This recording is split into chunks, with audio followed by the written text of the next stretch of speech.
ఒకరోజు యేసు ప్రభువారు దేవాలయంలో ఉన్నప్పుడు శాస్త్రులు పరిచయులు యేసుక్రీస్తు దగ్గరికి వచ్చారు. వస్తూ వస్తూ ఒక పాపాత్మురాల్ని యేసుక్రీస్తు ప్రభు దగ్గర తీసుకొచ్చారు.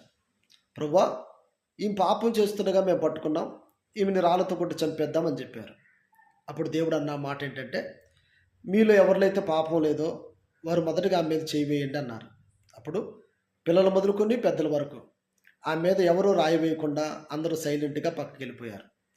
ఈ మాట వింటున్న ప్రియ సహోదరుడా, వారు ఉద్దేశం ఏంటంటే నేను మంచోన్నే, కానీ ఆమె పాపాత్మురాలు అనుకున్నారు. అయితే వారు ఎప్పుడైతే యేసుక్రీస్తు దగ్గరికి వచ్చినప్పుడు వారిలో పాపం ఉందని వారికి అర్థమైపోయింది.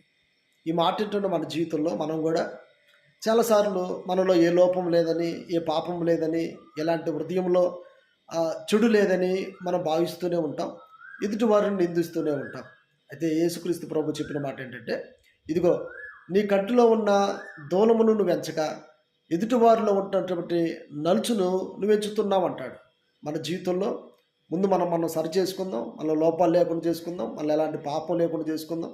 తర్వాత ఎదుటి వారిని మనం గౌరవిద్దాం, గణపరుద్దాం. దేవుడు దీవించునుగాక.